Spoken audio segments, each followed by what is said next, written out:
gihe ubuki benshi babwikora ko bagomba kubufungura mu kubukoza ibintu bitandukanye mu ntara ya Kayanza hoho abenshi barateye imbere kubera ubuki. Jean Pierre Ntukamazina umuvumbi wa kera amenyesha ko benshi bamaze gutera imbere kubera ubuki kuko benshi bamaze kumenya umwuga wo kwegeka.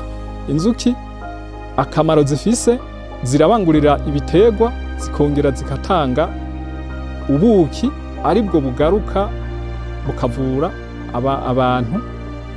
Hariho ingwara ubuki buvura nyinshi. Abakigaye no mwuga bakwiye kuza tukawubigisha kuko twebwe turiko turasaza cyane cyane gwaruka. Nk'ubu twebwe turafise abajene bashika 15 turiko turigisha uwo mwuga. Abahejeje amashuri abagarukiye mu y'icenda bose turi kumwe.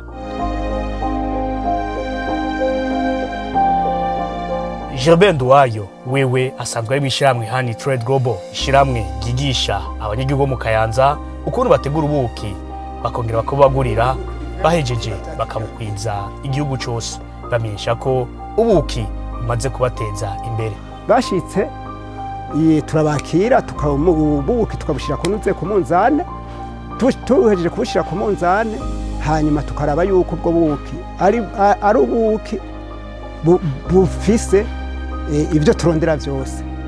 Ubwo buki tugaca tubuvanye ku munzane tugaca tubushira ubuvuye mu bitiba by'ikizungu tukabushira mu cyo bita extracteur.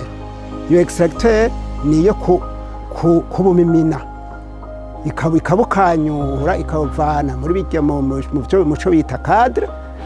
Iyo cadre donc tubivanye mu ntuze mu iyo cadre iyo extracteur tugaca tubushira muri materateur. Bugaca bugera rero muri periode yo kudandaza. Hageze kudandaza tuca tubukura muri materateur tukabushira mu macupa. Muko imbere yaho turabuyungurura tubumimina inshuro zitatu.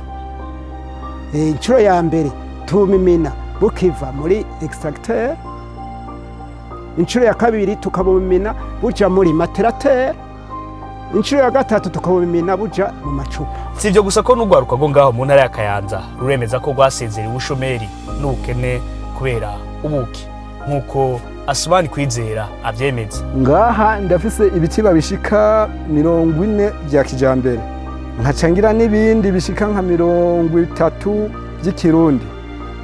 Maze kubona amafaranga nakoresheje rero ndabona ko akarusho karimwo kandi katari gake. Uretse Honey Trade Global n'andi mashirahamwe atandukanye mu ntara ya Kayanza, amashirahamwe menshi ahurikiyemwo abakora umwuga wo kwegeka ni benshi. Abashora ubuki nabo bakemeza ko bimaze gutuma intara yose itera imbere.